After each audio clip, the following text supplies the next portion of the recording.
Hello, everybody. Welcome to our CakeFu Master Series. Today we have a really awesome guest with us today. Her name is Amber Spiegel. She is the owner of SweetAmbs, and she's got a really fun past and a really very talented. I really love the cleanness of her work. She just is. I think that's one thing that sets you apart from everybody else, Amber, is the exactness and preciseness that you do. Thank you. I appreciate that. Oh, you're welcome. And welcome. Thank you for joining us today. Yeah, thank you for having me. All right. Well, we'll start off and talk a little bit about you and hopefully get everybody to know who you are and what you're all about. Okay. So yeah, you want to go ahead and tell us a little bit about yourself, where you're from, what you've done through your past, how you got into cake decorating?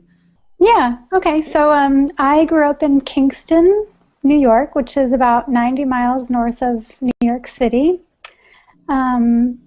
Basically, everybody in my family is either a business owner or an artist, so I knew pretty early on that I would somehow follow in their footsteps.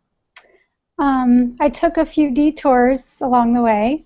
So after high school, I went to Ithaca College and I got my bachelor's degree in business administration. And when I was in my junior year, I had decided that I wanted to bake professionally. So I started baking for all of my roommates and became completely obsessed with food and trying out recipes. So then after graduation, I applied to the Culinary Institute of America, which is in Hyde Park, New York, and it's only a 40-minute drive from where I'm from, so that was very convenient. Before you can go to school there, when I was going, they would require that you have 6 months of experience working in a professional food environment. So before I enrolled, I worked at a local bakery for free until I completed that requirement.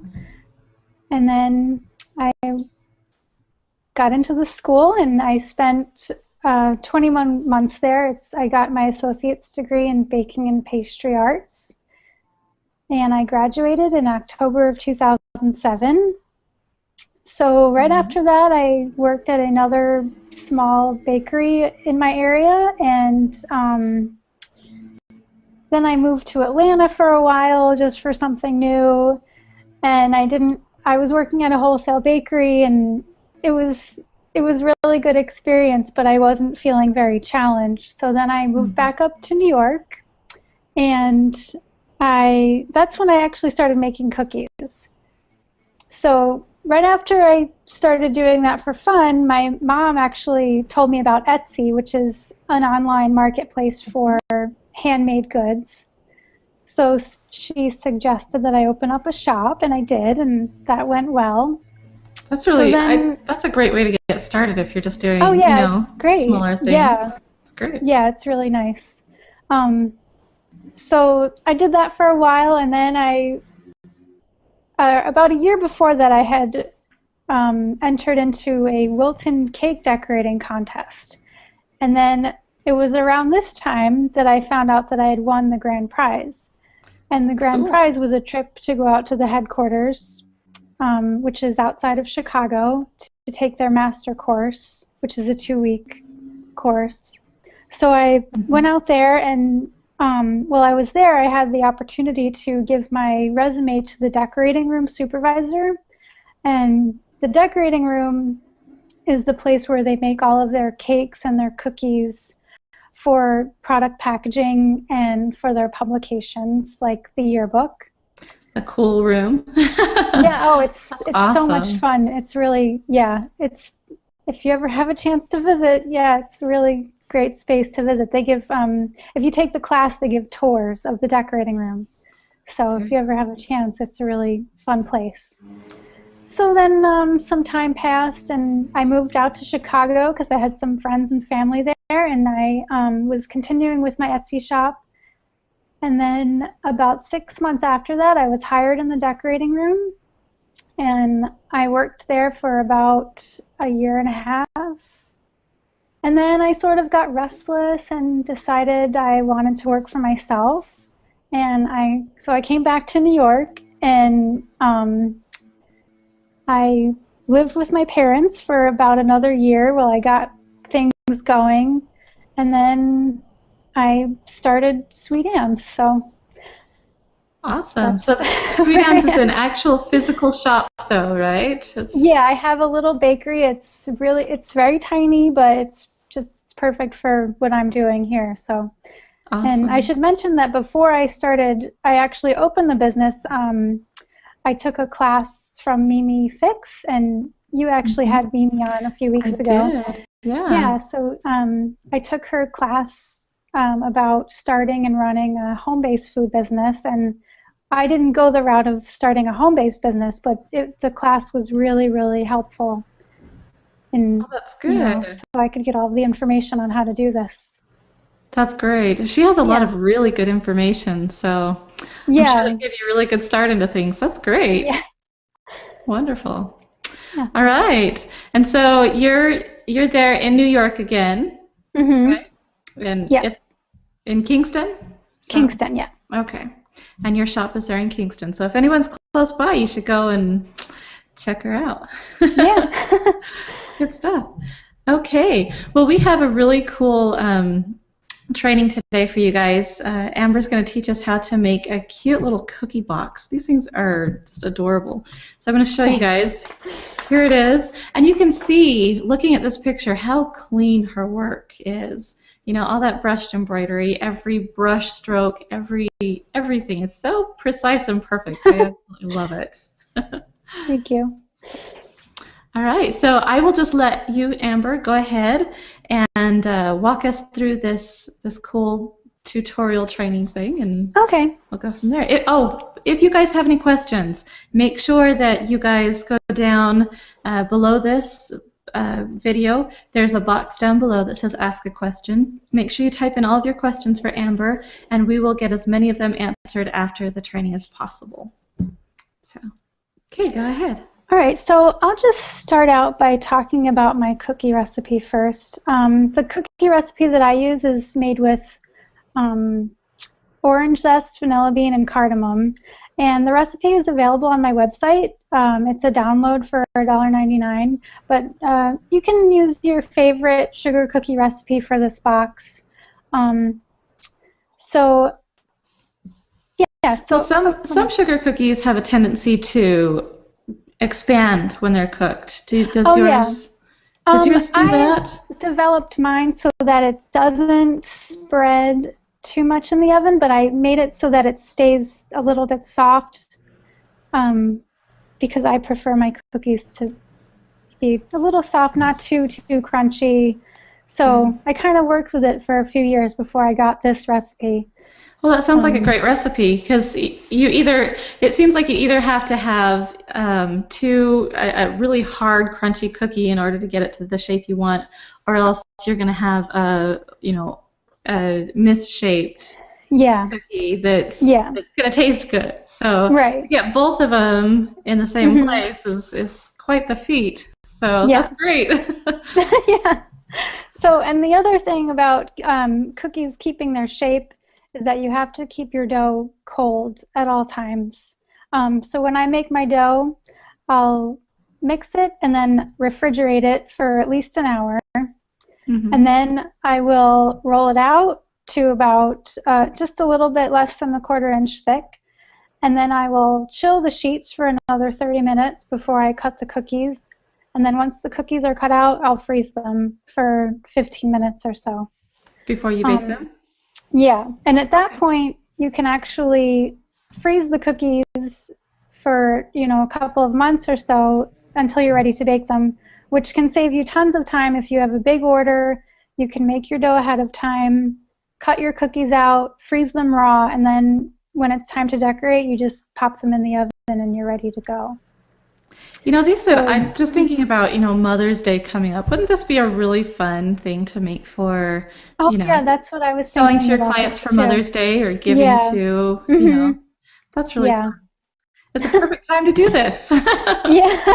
So, all All right. right. So, for this box, I mentioned how I roll my sheets out and then I chill them. But when I'm doing squares or rectangles, I'll freeze the sheet when it's rolled out because instead of cutting these out with a cookie cutter, I cut them with a T-square ruler, which means that it takes a little bit more time. So you want the dough to be really cold so that it stays cold longer. So Okay. frozen cookie sheets, you're going to need 6 pieces for this box, 2 squares that are 3 by 3 inches, and then 4 rectangles that are 3 by 4 inches for the sides. Okay. Perfect.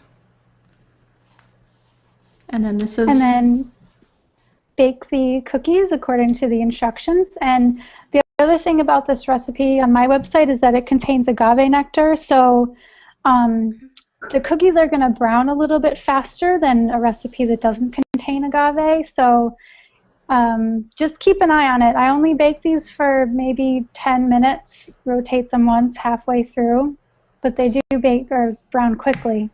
okay. Is there a reason for the agave or just more health conscious or? That's what I use in order to keep a little bit of the moisture in the cookie. Oh, okay. So, yeah. Good to know. Yeah. All right. Okay. So here's, All right. So then, after your cookies are baked and cooled, you can ice them. So I use flood consistency royal icing, which basically is just you thin down your royal icing so that it's thin enough to, not so thin that it runs off the edge of the cookie, but thick enough to, hold its shape, but also smooth out. So the way that you can test this is if you take a spoonful of your icing and drop it back into the bowl. It should take about 14 to 16 seconds for it to smooth itself out. okay. And there's a video about this on my website as well. I have video tutorials available for $1.99 each. And so the flood video has all of this information in it. Perfect. That's a And great deal for, video yeah, little tutorials. video. Yeah. So then after I flood my cookies, I let them dry overnight to make sure that they're very dry. So the next day, this is a very long process. The next day, once they're completely dry, you can go ahead with your brush embroidery. Oh, let me just mention about this blue color. I use the Garden Tone set from Wilton a lot for most of my colors. But you can, if you don't have that, you can take a royal blue and add a little bit of black to it to sort of mute it. And you can actually do that with your pinks and your greens and your purples too. If you add a little black or brown, you can get these pretty garden tone colors. Okay. It's not the neon bright, Right. Yeah. All right. So then, okay, then on to the brush embroidery. So for my brush embroidered flowers, I like to use a stiff consistency icing, which is basically just how the icing comes out when it's right off of the mixer. I don't add any more water to it. It's spreadable and it holds a peak. It's almost like the consistency of toothpaste. Okay. So it's not too hard on your hand. It's relatively thin, but not very thin. So yeah, and then you just want to take a round tip number 2 for this technique, and doing one petal at a time, you just pipe the outline of the petal using a zigzag motion, because then you'll get that pretty little ruffled edge to it. And the reason you want to do one petal at a time is because you have to brush it before the icing dries. So pipe your petal, and then you can take a square tip brush and dip your brush in a little bit of water and blot it on a paper towel, and then just bring the icing inward to get that brush embroidered effect. Perfect. And this color is actually brown, like a little bit of brown mixed with green. So the reason I do that is because for some reason I find that when I just use brown by itself, it comes out a little bit pink. So I like to add brown to it, or green, to neutralize that. So this is more of like an ivory type of color? Is that? Yeah, a little bit, sort of ivory. Mm-hmm. That's actually how I get my ivory color too. Brown, really? Brown and green. That's fun. Yep. Okay, so here's what I was saying before is you just dip that brush into the water, and you just want to make sure that you don't have too much water on your brush or else it'll pool on the cookie, and that's not a good situation. So yeah, you just gently bring the icing in toward the center, and there's actually a video on this process available on my website as well. Oh, cool. So I usually do a 5-petal flower, and then I go in immediately and do the next 3 petals. I don't wait for it to dry, I just go right ahead and do it. And sorry, go ahead. Sorry to interrupt you. Do you use a template or anything like that, or do you just kind of? No, I do it freehand, but you can use a template. Actually, in the video, there is a demonstration of how you can use a template. Oh, cool. I just cut out a little flower shape on a piece of cardstock, and I place it over the icing and trace it with a Scribe Tool, which is just basically a needle tool with a plastic handle. And I use that tool for everything. So you can use that to trace it and sort of scratch the design into the icing and then pipe over it. Cool. Okay. And I love the center of this, how you did the little swirl. Oh yeah, so that's basically just piping 2 interlocking C shapes. So I love that. It's pretty simple. It makes a good effect too. Yeah. Okay. And then with the leaves, it's very similar, except that I don't use the ruffled or zigzag motion to pipe it. I just do like an outline and then take the brush and bring the icing in. And then you can add the leaf vein in the middle. And I also like to add some dots around the cookie just to, add a little bit of decoration in there and fill some space. I love that. It's really cool to see the difference between, I think in the next picture we have all of them lined up. Oh yeah. The difference between the petals and the leaves. It's not a really big difference, but it's different enough that you can see like the ruffly look of the petals and a little bit more smooth lines on the leaves. Yeah. Yep. And I love the little dots. Those are cute. Oh, thanks. All right. So here you have them all lined up. These are the 6 pieces that you'll need for the box. For the bottom, I just left it plain because you're not going to see it. But I iced it just to give a little bit more weight on the bottom. Oh, smart. Yeah. So those are your pieces. And then after you do your flowers, you should let your icing dry for about 4 to 6 hours after that, because you're going to have to lay some of your pieces upside down while you're building your box. So you just want to make sure that those are very dry so that they're not getting squished when you're handling them. I usually dry my cookies in front of a fan, which helps a lot, especially with the flood icing, because it'll give you a nice, almost like a shiny, very smooth finish if you use a fan to dry your cookies. So it's very helpful, especially in the summer. All right. Okay, and then here we are. We're going to start putting it together now. Yeah. So you're just going to want to take one of the sides of the box, one of the rectangles, and apply a little bit of icing to the bottom edge. And I just used the same icing as I did for the brush embroidery, so because it's convenient. So just squeeze a little bit of icing out, and then you're going to just attach that piece to the bottom piece of the box. So that one will just attach right on there. Yep, just like that.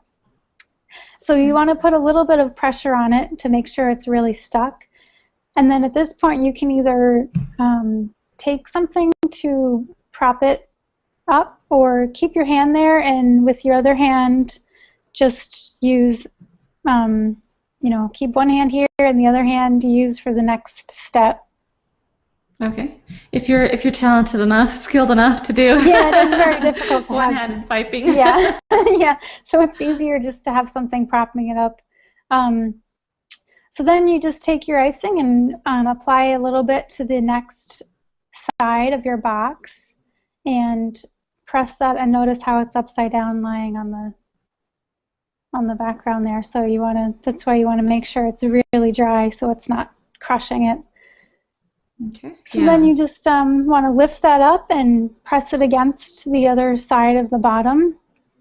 And okay, so this part, you have to hold these two sides, and with your other hand, or using something to prop it, squeeze icing in between the corner, like where they meet up. Mm-hmm. And then I like to take my square tip brush and sort of just spread the icing around and make sure that it's really stuck in there, because after you apply the third side, you won't be able to reach in there again to apply more icing to the other side. So this is basically like your anchor joint. So you want to make sure it's really stuck. All right. This is the foundation piece. Kind of a basically, okay. Yeah. Our cornerstone. Yes. Okay. So just make sure that's nice and glued together. Right. Yeah. Okay. All right. So then for the third side, you want to put icing on the bottom and then like the side edge of that, and then just flip it up and hold it on there. And then just hold on to them for about 30 seconds so that you can make sure that they're really stuck together, and put some pressure on it. Not too much pressure because you don't want anything to break, but just hold it and make sure it's really stuck. And then once you have your third side on, it'll basically stand up on its own, so you can sort of just relax a little bit and use both hands for the next step. So then just for the last side, just put icing on 3 edges of the cookie and lift it up and just squeeze it on there and hold it for 30 seconds to make sure it's really stuck on there. Okay. So then once all 4 sides are on the box, you should let it dry for about an hour to make sure that it's really going to hold together before you start handling it again. So that's what it looks like when you've got all your pieces together. Look at how cute that is. And, this is where a good recipe comes in play. Because if you don't have them the exact size, if you don't have them, the exact thickness and everything, they're not going to line up as well as you right here. So yeah. Okay. All right. So once it's had some time to dry, you just want to apply some icing to the outside of each corner, just for a little bit more stability. And this is the same icing as I use for the brush embroidery again, because it's just on hand. So, and then you don't have to wait for this to dry. You can just move on to the next step, which is adding a border to each corner. So here I'm using stiff consistency icing again, just in white this time instead of that beige color. And this is a tip 5, which is, I usually work with small tips like 1s and 2s and 3s, but for this one I just wanted the border to cover the any like gaps that were there, or just messy icing that was showing. So I just wanted a nice large border. And there's actually a video available in my shop for piping a bead border. It's relatively simple. So this is just a nice little addition to, cover up any imperfections. Bead border is something I use a lot. Yeah, bead borders are nice, they're fast, they're pretty. They're perfect. Yep, so then now the box is pretty much ready. You should let your border dry for a little bit too before you, handle it too much. But at this point, the box is pretty sturdy. Okay. So you can fill it with whatever you want. I filled mine with some mini cookies and some roses, little royal icing roses I had in there. Oh yeah, there. And look how adorable. So, yeah. Oh, I love it. Wouldn't seriously, that would make the perfect Mother's Day present. Yes. I know I would like getting Right. a little box of cookies made Yeah. out of a cookie. Yes. That would be so fun. I love it. And Thank look you. at those flowers. Did you hand paint those flowers on the I royal did, icing? yeah. That is With a really, little really bit of pretty. just some pearl dust mixed with alcohol, and then I made a little paint and just painted those on there. That is so pretty. I love Thank you. that. And then are those little drop flowers out of royal icing? They're actually, I did them with a flower nail and a Oh, rose okay. So petal just a tip. little mini, They're tiny, yeah. like a 101 kind of a thing. That one, actually, it was a tip 59S, which is like teeny tiny, and it's got a little curve to it. It's very small, but so Awesome. yeah. All right. Perfect. All right. So, oh, and there's one more shot of it right there Oh with the yeah. lid on it. So cute. I love it. And I Thank love you. those colors. Oh, they're so Yeah, I cute. always use those colors. I can't seem to move away from You know them. what? I have my colors too, but Yeah, I have to. yeah. All right. Okay, so now for our question and answer. We have a bunch of questions that have come in so far. If you guys are still wanting to ask questions from Amber and haven't figured it out yet, down below is a box that says ask a question. So you can go ahead and type it in there, and we will get to as many of the questions as we can. Okay. I'm sorry, my screen is kind of far away from me. Let me pull this closer so I can read it. Sorry, guys. Okay. All right, here's our first question. It is from Janie. She says, I have attempted to make royal icing 2 different times with 2 different recipes that failed. Now I have no confidence to try again. Is there a secret to making this icing? Upon watching several videos, it appears as though if you wish to change the consistency, you just add water or add powdered sugar. Is this correct, or is this just going to take a lot of practice?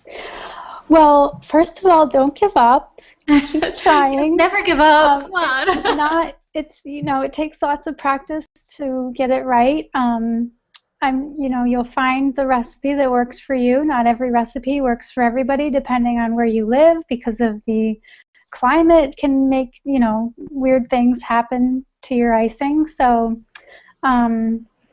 about changing the consistency, it's correct that you just add a little bit of water to thin it down, but in order to thicken it up, I don't recommend just adding powdered sugar because you'll mess up the ratio of sugar to meringue powder.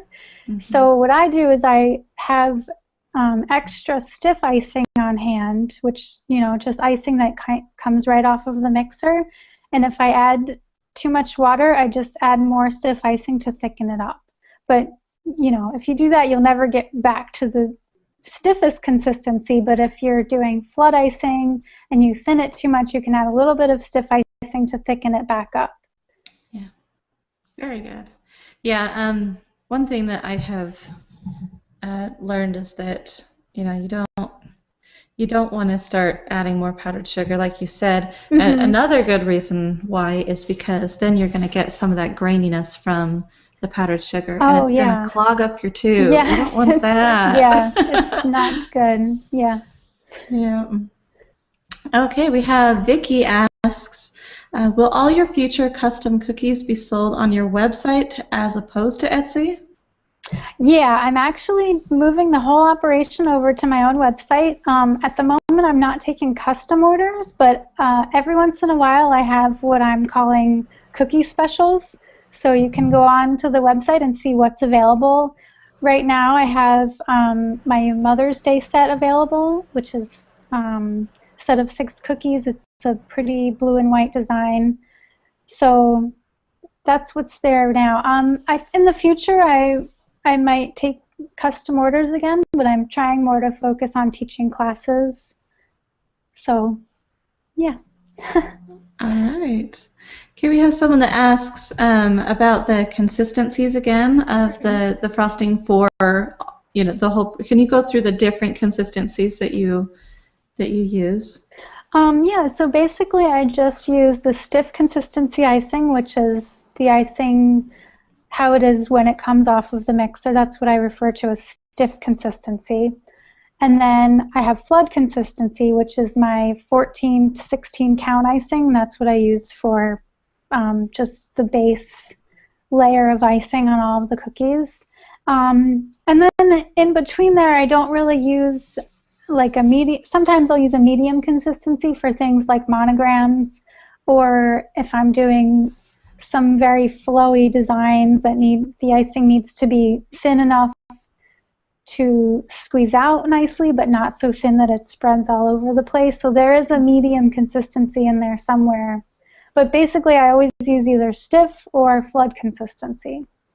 Okay, good to know.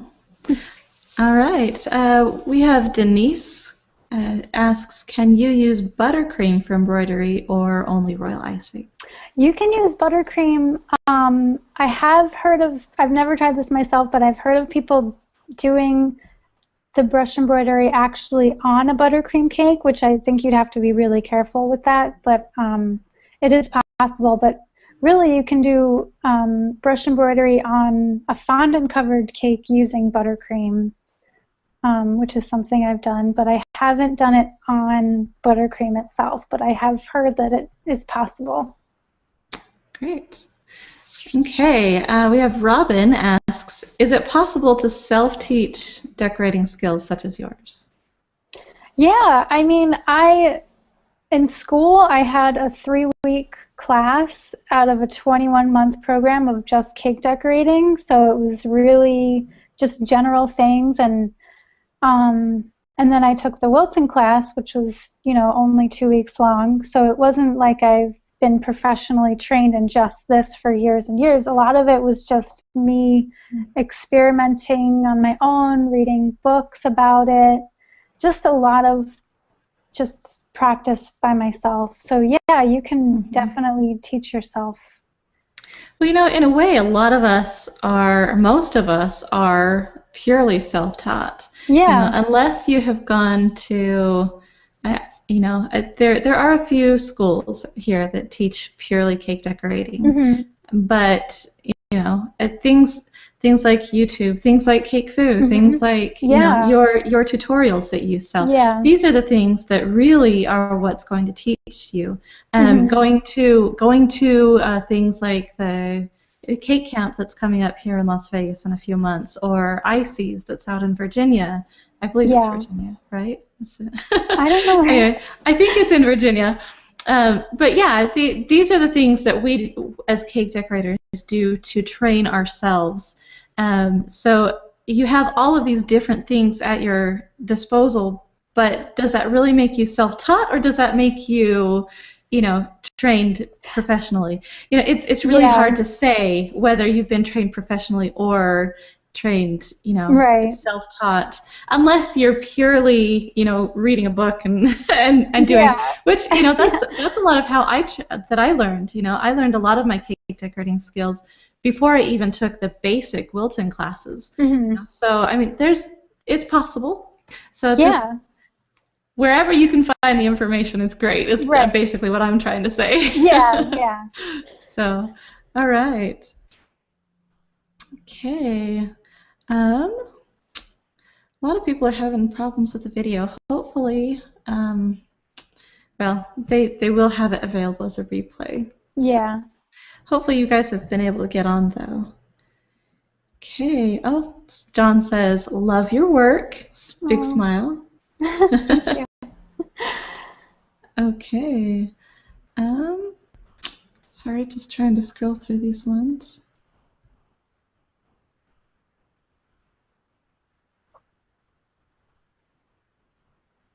Okay. Sorry about that. A lot of people saying you do beautiful work. Oh, thank you. And you do. It's really spectacular work. Okay.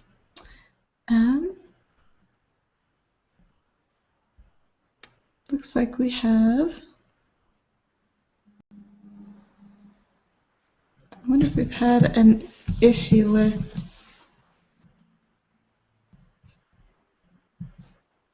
our training. Sorry about this. That's okay. Just trying to get through to some more questions. Okay. We have Terry. She said, or he or she, Terry is I don't know, says, you use the side of the square brush when you pull, or do you use the... Yeah, that's correct. I should have mentioned that before. So I would like to demonstrate it, but my brush is so tiny, so you won't be able to see. Okay, I can actually click on you and make you larger if you want to do that. Oh, okay, yeah. Let me Okay, get this here you little go. brush out so I can show you.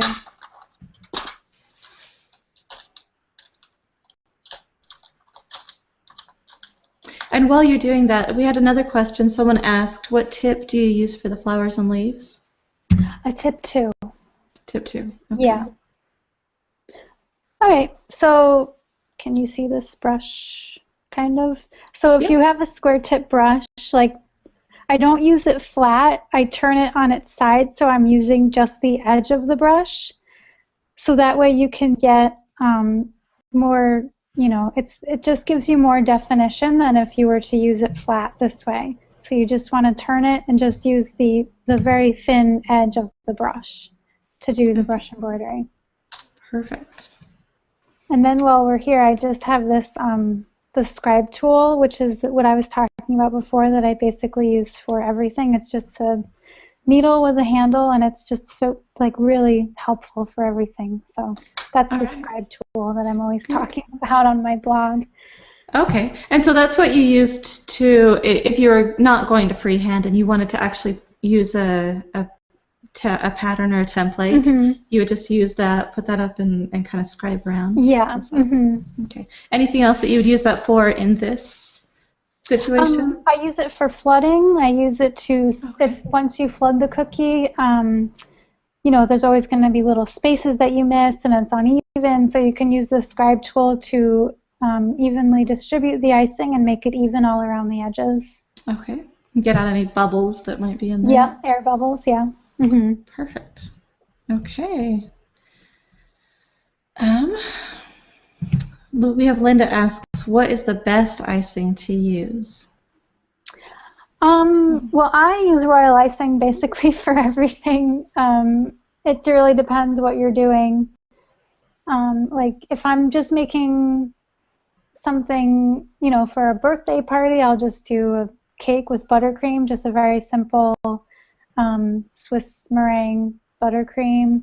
But royal icing is just so versatile. You can use it for everything. So royal icing is #1 for me. Perfect. Yeah, you know, there's different recipes for royal icing, but yeah, good royal icing is it's a good one for cookies, especially. Yeah. So we have someone asks, Debbie Beasley. She asks, how many of these cookie boxes can you do in a day? Well, if I were to break it down into the steps, I could do, maybe 8 or 10, probably. It's not very many, because the brush embroidery takes a really long time. Well, and you have to think about the fact also that you're making 6 different cookies per, you know, per cookie. So. Yeah. So basically I can do a dozen brush embroidered cookies in an hour or so, but you know, you have to factor in the time that you need to rest because you don't want your hand to become injured. So yeah. Just try to take it easy. Yep. All right. We have, let's see. Carolyn asks, sugar cookies seem to get stale quickly. How do you keep them fresh? Once my cookies are dry, the icing is completely dry, I wrap them up in cellophane bags and I heat seal them.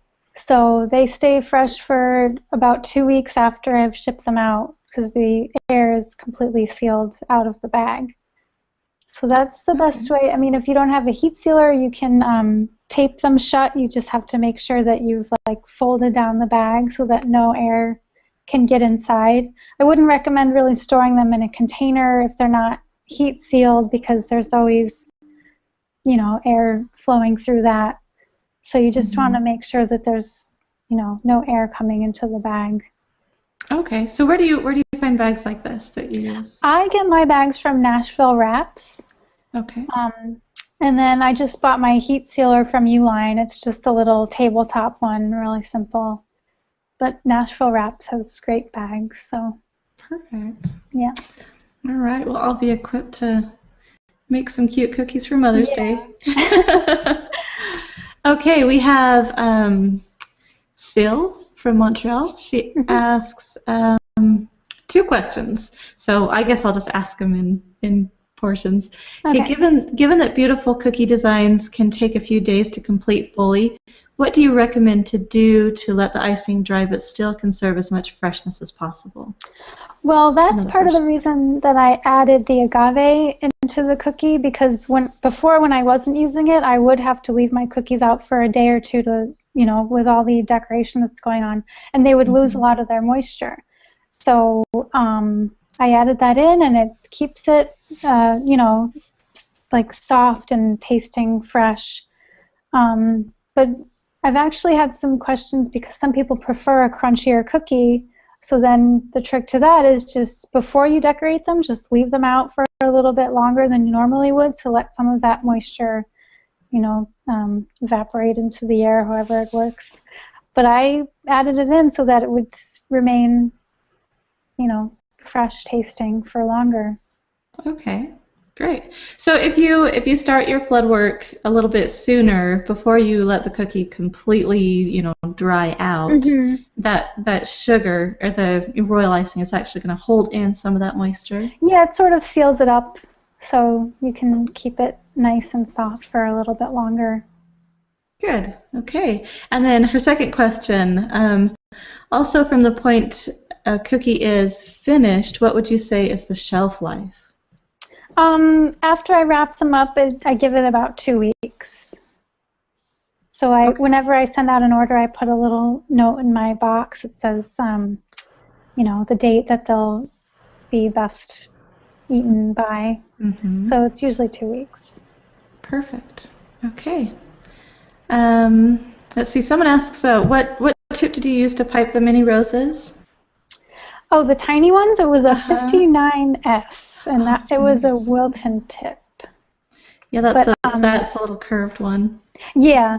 I have a video on the site about making royal icing roses, and I use a petal tip 104, which gives you it's easier to work with, but it still is, pretty small actually. So either one is a nice tip to use.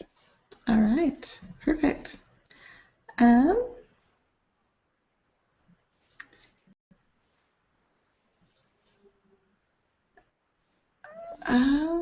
Okay. Here's a question. She said, I missed the first part of the interview. Was there anything in particular in your training while at Wilton that is a big part of your success now? I would say it's not one thing in particular, but just being there in general, I absorbed a lot of information and learned a lot. Just overall, it really, it was just a really great experience. There wasn't really anything that I could pinpoint. So it gave me experience in all kinds of different cake decorating things and photography even. So yeah, there was a lot of. Very cool. Yeah. Things like that, you do learn from things like that, but I think more than anything, you get confidence from it. Oh, definitely, yeah. I know that when I took my my first little Wilton classes, I thought I didn't know anything, because everything that I knew, I was self-taught. I had just read in a book and practiced. And so I thought, I just don't know anything, so I need to go take this class. Well, I went and took the class and found out that I knew everything already, And so, because I had been reading through all the Wilton yearbooks. That's all I had known, all I had, And so I read through all the Wilton yearbooks that I could possibly get through, practiced everything that I possibly could. And I got there and took this class and realized, hey, I already know all this. Yeah. This is cool, you know? Right. So I think that if you're actually practicing and doing a lot of this stuff at home, you're going to find that, you know, you already know all this stuff. And it's just going to boost your confidence level more than anything. But yes, you do learn a lot too. And there's always those little tips. I think that's another thing that I think those are the two most valuable things that you learn at things like this. There's little tips here and there that you learn that make things so much faster and so much easier and definitely. so much like, oh, why didn't I do that before? You know? So, yeah. And Wilton is really good that way. I like that. Yeah. Okay, Rebecca asks, she's from the UK, so I'm assuming that when she says biscuit, she's referring to the cookie. Yeah. So she says, when baking the biscuit, would you bake until golden brown along the edges or until firm to the touch? I like my cookies to be a little bit brown around the edges, so I would let them get brown. I find that they taste better that way. I like to have a little bit of that, almost like a caramelization, you know, that happens during that process. So I really like that richness that it brings out if you let the cookies get brown on the edges. Okay, great. Okay, here's one that always stumps everybody. June from Pennsylvania asks, beautiful work. How do you go about pricing because of the time involved? And also, she missed the beginning, so how large is the box? Oh, the box is 4 inches tall by 3 inches wide. And then pricing that's a big issue for everybody, I've noticed. Especially, I see a lot in forums, like people are always, you know, what do I price for this? Because you go into a grocery store and they charge $5.75 for a cookie that, you know, maybe they didn't spend too much time on, and you're having trouble getting $3 a cookie, and it doesn't really make a lot of sense. So you really, it depends on your market, really. If you can, you just have to charge what you're worth. Like, you can't sell yourself short. And if we all start raising our prices and charging what we're worth, it's going to really change things. So I really, you know, I would really like to see people start charging what their time is worth, because we all know that hours and hours and hours go into these cookies, and, you know, we just have to make it known that it's an art. It's not, you know, just bang out a million cookies in a week and that's it. It takes a lot of work. So it really depends on your, you know, who you're selling to, but so amen. I don't have a straight answer. Seriously, amen. Everybody needs to, you know, make sure that you charge what you're worth. If you're not making the amount of money that you need, you know, per hour plus your product, you're undercutting yourself and everybody else. You know? So make sure you're charging what you're worth. If someone's not willing to pay for that, then, you know, sorry. Yeah. It's not worth it to give away your work. If, you know, it's just not worth it. So, yes. Amen. Seriously. If I could say that every training that we do, be firm on your prices, guys. Yeah. Okay. Some more about consistency, but you've covered that a couple times. Let's see. Here's a good one. Can you paint the flowers and leaves after they're dried with gold dust or other colors? Oh, yeah, actually, if you go to my website, you can see that my background photo is brush embroidered flowers that are painted with gold. But the way that I do that is that I'll do my brush embroidered flowers in the same color as the base icing. So then once you go over it with gold, you won't see any spots that you missed, because it's going to be really hard to cover each little brush stroke with a coat of gold. So yeah, that's a really good tip right there, you know, because if you know, like you're making your cookie out of blue, you're, you know, brush embroidering with this white, and then you try to put gold on top of it, you're still going to see. So So Yeah. perfect. Very smart. Okay.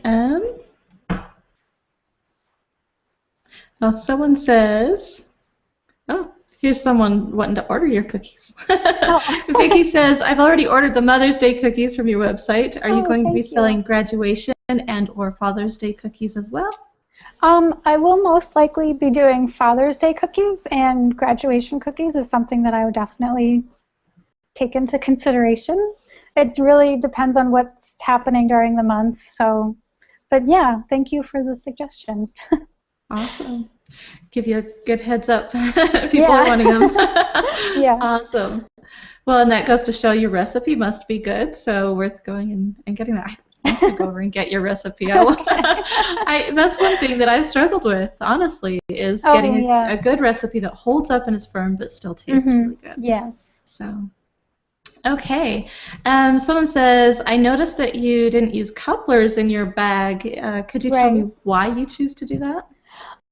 I don't use couplers unless I'm going to be using. I have a lot of tips, and um, so I don't really need to be switching tips a lot because I have a lot of the same one that I can fill all of my bags using the same tip. But if you only have 3 of a tip 2 and you have 5 bags of color, then you're probably going to want to use a coupler. But I really don't use them because I feel like they're kind of a hassle. So I just leave them out just because I don't want to deal with it, and they're hard to clean, and they're hard to get out of the bag when you're done, so I really don't like them. And then if I need to put a different tip on top of the tip that I'm using, instead of switching it, I'll just put it on and put a little Scotch tape over it to use a different tip. So Smart. that is actually something I learned when I was working at Wilton. So one of those little tips that you pick up along the way. That's actually really smart. I've never heard you do that before. Yeah. So.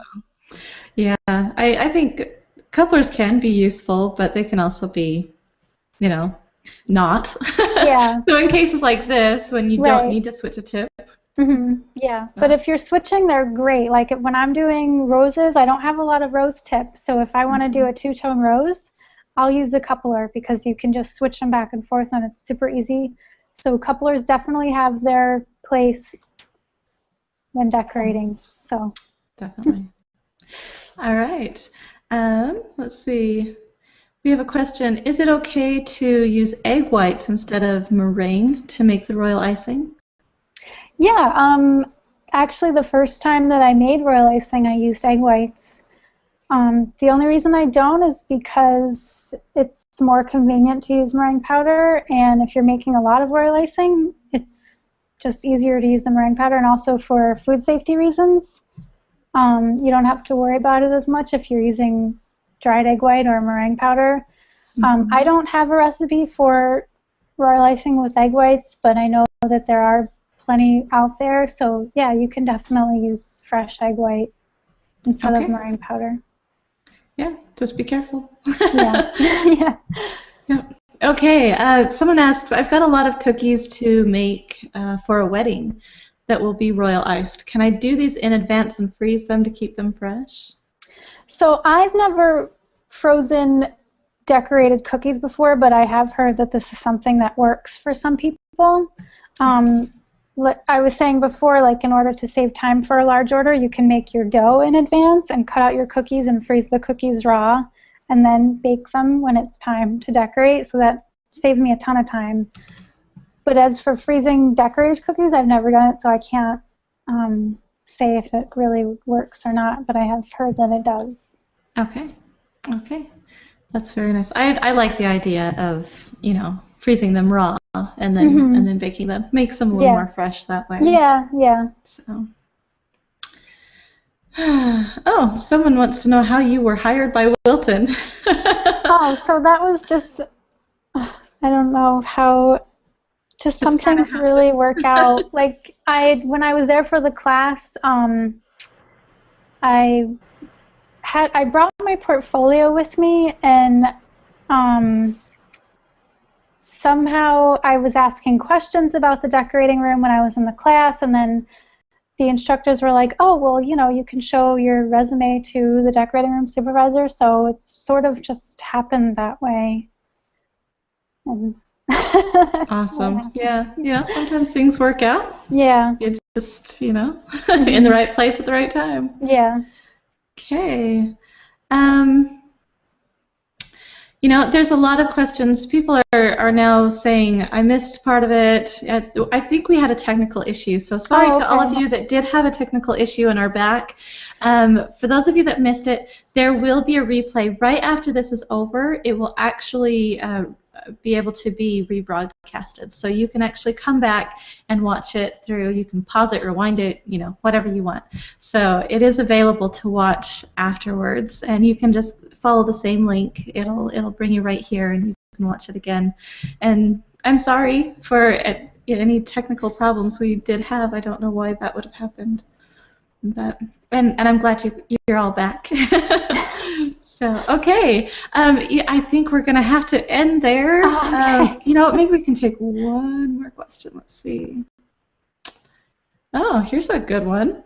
And this will be our last question. Sabrina says, have you ever thought about making a book with patterns of your brushed embroidery flowers? Actually, yeah, I was thinking about for a little. I actually have. I had a video on my website for brush embroidered leaves, and I included a PDF file of the template with that one. But yeah, I have actually thought about putting them all together in sort of a pattern book. So that would be. Awesome. I think that would be really convenient. Very. So, yeah. Very. And ebooks are the way to go these days. So yeah. just put it on your website. Everyone can find it there. Yeah. Perfect. Okay. Yes, definitely. Online is definitely the best option, especially for you, because then you don't have to try to find a publisher. It costs all that extra money to get and all of that. So a lot of hassle. I just did the ebook. Okay, so here we go. We have here's the big thing coming up for Amber. Do you have any classes or anything like that coming up also? I don't have any classes scheduled now, but I'll be putting that up on the website as soon as I schedule the next one. And those are held in Kingston, New York. So keep checking back if you're interested. All right. So if you're in the Kingston area or want to travel to the Kingston area to take some classes, SweetAmbs.com. You can keep in touch with Amber that way. And so, but this is the big news, is the spring cookie decorating contest. So I'll let you just explain the contest and how it works. Okay, so if you go to my website, there's a tab called Contest, and you can get all of this information there. Basically, it's there are 6 or so decorating techniques that I've listed on the website, and you can choose from any of those. You can use one or more of the techniques to create an original cookie design that has a spring theme. And then just submit your photo to me. You can submit up to 3 different cookie designs before or by April 30th. And then I'm going to have a really tough time choosing because I've already received some really beautiful cookies and I'm just like so impressed. So I'm going to have to enlist, I think I'm going to have to get some guest judges because I'm not going to be able to do it myself. Awesome. They're too nice. So yeah, just I guess we've got another 2 weeks or so. So that's plenty of time to just create something pretty and send it to me. Cool. And then all of the entries are, oh, sorry, go ahead. Oh, I was just going to say, you should, I didn't think about this until just now, but you should send me some of the finalists and we'll put them up on CakeFu. And so, that's a great idea. So we can show everybody what everybody's doing. I think that'd be really fun. That's a good idea. All right, I'll do that. Okay, so go ahead. Yeah. And then, so yeah, the entries are all on the website. You can find them there to see what's been going on so far. And the grand prize is a decorating kit, just filled with a bunch of my favorite stuff. You get a SweetAmbs apron, a Scribe Tool, and lots of other fun things. A cookie cutter is in there, and it comes in a pretty little box to hold it all. You did send me a picture of that, and I didn't get it up on the training. Let me see if I can find it really fast. Okay. I don't know why I missed that. Okay. Let me see if I can find that. All right. And let's see. Sorry, it may take a second. Oh, that's okay. Okay, you want to talk about some of the cookies you've gotten so far or anything like that? Or? Just off the top of my head, I've gotten this really pretty, it looks like a vintage postcard, actually done by somebody who took one of my classes, so that was really exciting to see that. That was really pretty. Some really pretty basket weave hats I've received, some brush embroidered flowers. I'm really impressed at how people, I mean, you know, they say that they watch the video and then they've created this brush embroidered cookie, and I'm just so excited that they're turning out so well. So isn't it so fun to see that you are helping to bring, you know, talent and all of that to the industry? I love think it. it's the best. That's the best part about what I'm doing now is seeing how other people are using these techniques to create really pretty cookies. So it's really satisfying to see that. I found it. Let me pull it up here really fast. Let me find the screen really fast. Sorry, there's two of me now. Okay, here we go. This is it. This is yeah. So there's lots of fun things. Some brushes and pearl dust and spatulas, and that's the apron that comes with it. So very cool. We can all use more aprons. We can all use more piping bags. We can all use the spatulas. Yeah. That is wonderful. Yeah. Well, that looks like a fun little giveaway there. So anybody that's interested, I mean, you're making cookies anyway, right? For, right. Spring, Mother's Day, all that kind of stuff. So go ahead and send in your pictures to Amber and enter the contest. And it's open to everybody all over the world. So I'll ship that prize pack to whoever is the winner anywhere in the world. So. Okay. Well, perfect. Well, I wanted to thank you, Amber, for coming on and being here with us today and teaching us. This was such a cute thing. I love it. Thanks. Thank and you your for work is me. Beautiful. Thank you very much. And you know, I'm going to run over and get this recipe off of your website. Okay. I hope everyone else does too. All right. Great. All right. Thank you so much, and we will see you guys all next time. Thank you. Bye. Bye.